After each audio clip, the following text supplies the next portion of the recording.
Hopefully you've tried doing exercise number 1 on your own using that same 1/2 divided by 1/8. Let's go on to example number 2 and let's try that division problem.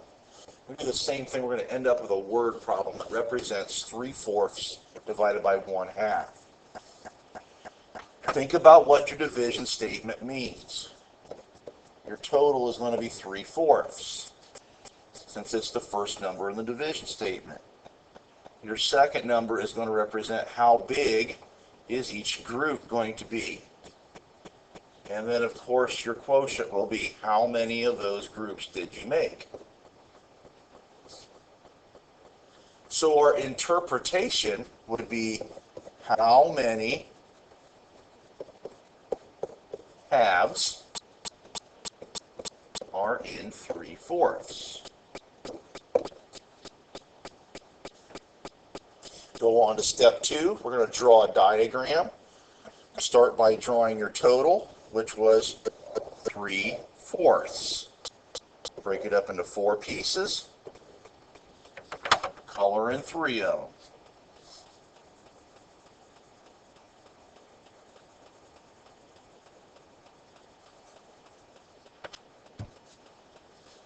Now we got to break it up into groups of halves. But unfortunately, if you take a look at it, I cannot do that. I've got different size pieces. Halves are not the same as fourths. Different size pieces, that means I have different denominators. Find a common denominator. In this case, the common denominator for 4 and 2 would be 4. I don't need to change my 3/4. It's the same. And that means I'm not going to have to change my total. I'm not going to have to split what I have drawn up. I'm just going to have to put it into groups now. I'm multiplying the 2 by 4, so I have to multiply the 1 by a 2. That means I'm putting them into groups of 2/4. Once again, I don't need to change my total since it did not change in the problem. I just have to put them into groups of 2/4. I have one whole group and a half of another group, so that means 3/4 divided by 1/2 equals 1 1/2.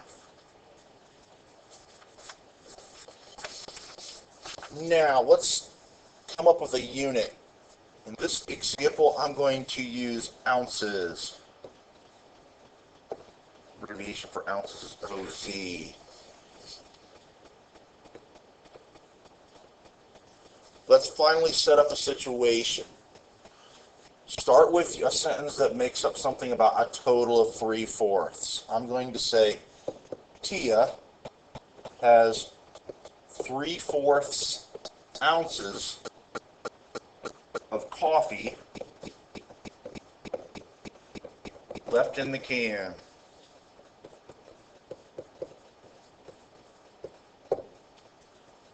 Next sentence should tell me about how big or how much you need in each group.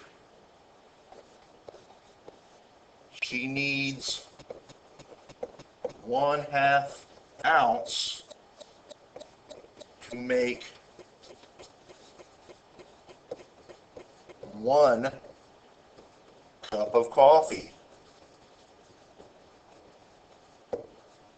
Or we might think of it as she needs 1/2 ounce to make each cup of coffee. Remember that magic word each that I talked about.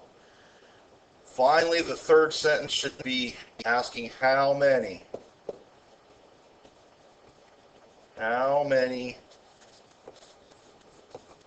cups of coffee